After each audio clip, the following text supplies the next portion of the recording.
সম্মানিত ভাইয়েরা, আসরের নামাজ আসন্ন। আরও অনেক বক্তা ছিলেন, তাদেরকে আমরা দিতে পারি নাই, আমরা দুঃখিত। এজন্য আমার লম্বা কথা বলার সুযোগ নেই।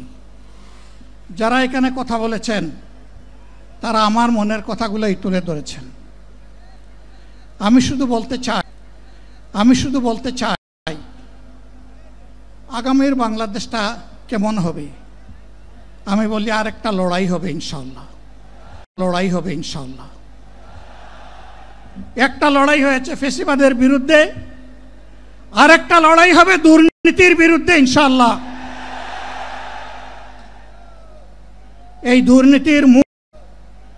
দুর্নীতির মূল উৎপাটন করার জন্য যা দরকার, আমরা তারুণ্য এবং যৌবনের শক্তিকে একত্রিত করে সেই লড়াইয়েও ইনশাআল্লাহ আমি জয়লাভ করব।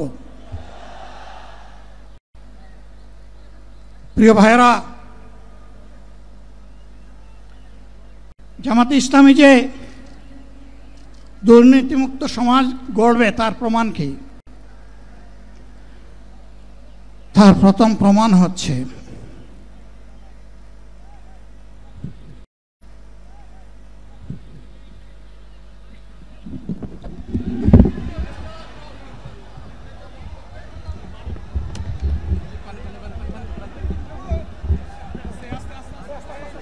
আপনারা অবস্থান করুন যার যে জায়গায়। আপনাদের সবকিছু দেখার সংস্থান পরিবর্তন।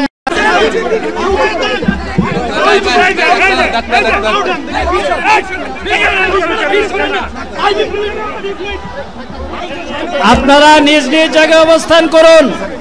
আমাদের স্বেচ্ছাসেবকগণ আছেন, সংশ্লিষ্ট বিভাগের দায়িত্বশীলরা আছেন, তারা প্রয়োজনীয় ব্যবস্থা নেবেন। কারো মাইকের সামনে আসার দরকার নেই।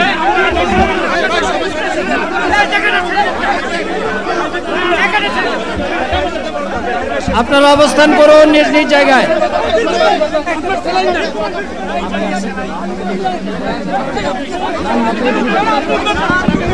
সবাই মেহেরবানি করে শান্ত হয়ে বসুন।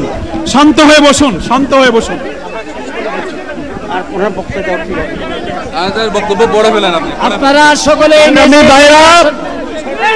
আমিরে জামাত একটুখানি অসুস্থ হয়েছেন, গরমের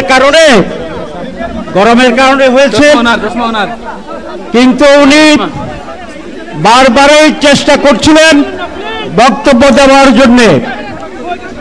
ডাক্তাররা বলছেন ওনার আর বক্তব্য রাখা ঠিক হবে না। ওনার যে বক্তৃতা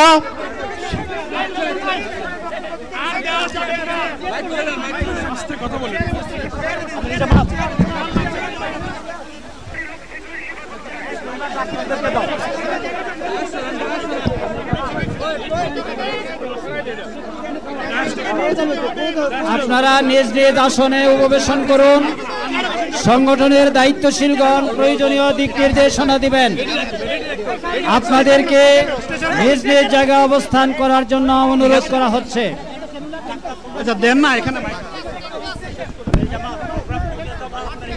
আপনাদের এই ড্রোনগুলো আলহামদুলিল্লাহ।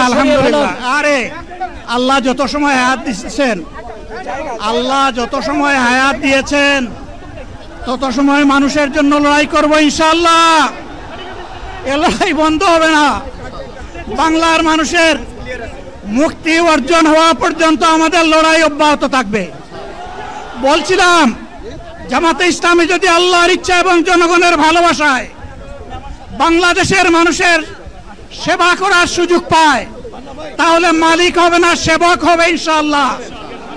আজ আমি ঘোষণা দিচ্ছি, লক্ষ জনতাকে সাথে নিয়ে বাংলাদেশ জামাতে ইসলামী থেকে যারা আগামীতে সংসদ সদস্য হিসাবে নির্বাচিত হবেন, আরে আপনারা কথা বন্ধ করেন, সবাই বসে পড়েন, সবাই বসেন, কেউ দাঁড়াবেন না, সবাই বসেন।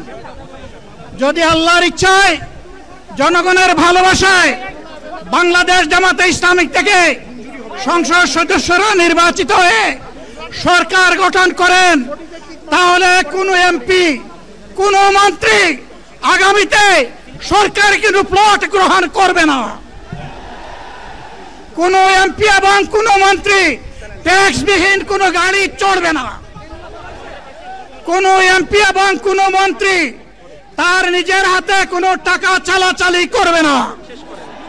কোন এমপি এবং কোন মন্ত্রী যদি তার নির্দিষ্ট কোনো কাজের জন্য বরাদ্দ পেয়ে থাকেন, কাজ শেষ হওয়ার সাথে সাথে বাংলাদেশের 18 কোটি মানুষের কাছে আমাকে কথা বলার সুযোগ দিচ্ছেন। আমি বলতে চাই, বাংলাদেশের নির্দিষ্ট কোন শ্রেণীর আমার মত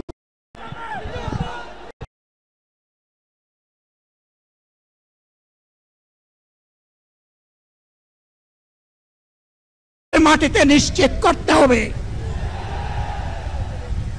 এদের বিচারের দৃষ্টি শিশু, কিশোর, যুবক ভাইরা, এই কষ্ট আল্লাহর জন্য। এই কষ্ট কার জন্য? ইনশাআল্লাহ আল্লাহ তাআলা আপনাদেরকে তার উপযুক্ত যা দুনিয়া দিবেন, আখিরাতে দিবেন।